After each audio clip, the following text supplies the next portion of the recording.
Chapter number 18 mensuration की सी exercise को continue करेंगे। क्वेश्चन नंबर 8 में कहा गया है एक वृत्ताकार थाली का जो व्यास है वो 28 सेंटीमीटर है। उस वृत्ताकार तस्तुरी का व्यास ज्ञात कीजिए जिसका जो क्षेत्रफल है इसका आधा हो। ठीक है, तो देखिए यहाँ पर हमें इनडायरेक्टली दिया हुआ है सिर्फ एक वृत्ताकार थाली का व्यास। तो पहले हमें क्या करना होगा, इसका त्रिज्या निकालना पड़ेगा। त्रिज्या निकालने के बाद इसका क्षेत्रफल निकालेंगे। उसके बाद दिया हुआ है उस तस्तुरी का क्षेत्र व्यास ज्ञात करना है जिसका कि क्षेत्रफल जो है वो इसके क्षेत्रफल का आधा हो। ठीक है, तो इसका जो क्षेत्रफल आएगा उसका आधा करेंगे और वो होगा इस तस्तुरी का क्षेत्रफल। ठीक है, फिर इसको इसके क्षेत्रफल के फॉर्मूला यानी कि फॉर्मूला लगाएंगे पाई आर स्क्वायर, है ना, क्षेत्रफल के बराबर रखेंगे और फिर यहाँ से हमें इसकी त्रिज्या निकलेगी और त्रिज्या का कर देंगे डबल व्यास निकालने के लिए। तो थोड़ा सा ट्रिकी क्वेश्चन है लेकिन बहुत ही सिंपल है।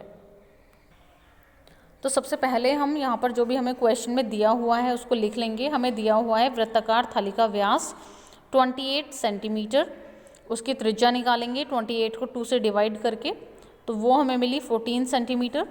उसके बाद हमें इस थाली का निकालना है क्षेत्रफल।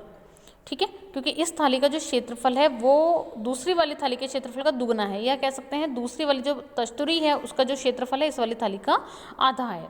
तो हमें बेसिकली चाहिए वृत्ताकार थाली का क्षेत्रफल।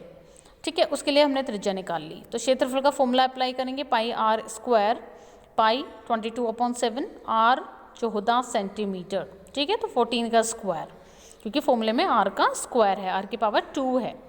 स्क्वायर का मतलब होता है 2 बार गुणा, तो 14 गुणा 14 लिख लिया। उसके बाद 7 को हमने 14 से कैंसिल कर सकते हैं, तो 14 कैंसिल हो गया 7 से, तो हमें मिला 2, 7 2 = 14। अब यहाँ पर 22 × 14 × 2 तीनों की गुणा कर लेंगे। तीनों की गुणा करने का मतलब है कि हमें मिलेगा वृत्ताकार थाली का क्षेत्रफल। ठीक है, अभी हमने इसको पूरा मल्टीप्लाई नहीं करा, एज इट इज़ ही लिखा रहने दिया है ताकि हमारी जो कैलकुलेशन है थोड़ी सी सिंप्लीफाई हो सके। ठीक है, अब हम बात करेंगे वृत्ताकार तस्तुरी की। जो दूसरी तस्तुरी हमें दी हुई है उसकी बात करेंगे। उसका जो क्षेत्रफल है वो इस वाली थाली के क्षेत्रफल का आधा है। ठीक है, तो उस वाली थाली का क्षेत्रफल कितना आया था, ये आया था 22 × 2 × 14, और उसका जो आधा है वो है तस्तुरी का क्षेत्रफल।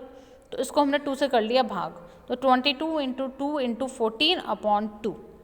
ठीक है, अब डिवाइड करने के बाद हमने यहाँ से देखा 2 से 2 हो गया कैंसिल, इसीलिए हमने इनकी मल्टीप्लाई नहीं की थी।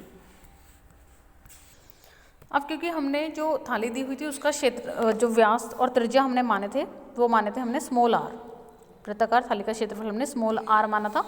तो वृत्ताकार जो तस्तुरी है उसकी त्रिज्या हमने स्मॉल आर मानी थी, तो वृत्ताकार तस्तुरी की त्रिज्या हम कैपिटल आर मानेंगे उसको डिफ्रेंशिएट करने के लिए।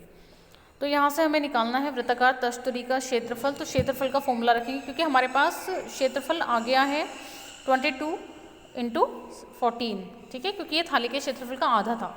ठीक है, लेकिन यहाँ पर हमें क्योंकि व्यास चाहिए तो व्यास के लिए त्रिज्या निकालनी पड़ेगी, और त्रिज्या निकलेगी क्षेत्रफल को जब हम दिए हुए क्षेत्रफल के बराबर रखेंगे। तो पाई आर स्क्वायर = 22 × 14, और यहाँ से आर स्क्वायर की वैल्यू फाइंड आउट करी तो आर स्क्वायर आया 22 × 14, और ये जो 22/7 होता है वो इधर जाके 7/22 हो गया पाई का वैल्यू। ठीक है, अब यहाँ से कैंसिल करेंगे। कैंसिल करने के बाद हमें मिला 2 × 7 × 7, क्योंकि 22 से 22 सीधा सीधा कैंसिल हो गया, 7 से 7 कैंसिल हो गया, और हमें यहाँ पर मिला है 14 × 7। तो आर स्क्वायर आ गया 2 × 7 × 7, और यहाँ से स्क्वायर हटाएंगे तो आर की वैल्यू होगी √, और √, से बाहर आ गया 7 क्योंकि पेयर में है, और रूट के अंदर है ये 2, तो आर की वैल्यू आ गई 7/2। ठीक है, इस तरह से। और यहाँ से क्योंकि हमें ये त्रिज्या निकाली है, अभी हमें निकालना है व्यास। तो व्यास निकालने के लिए करेंगे त्रिज्या का दुगुना, तो 2 × r, और 2 की r यानी कि 7√2 से मल्टीप्लाई करेंगे तो 7 2 = 14 √2 आया तस्तुरी का व्यास।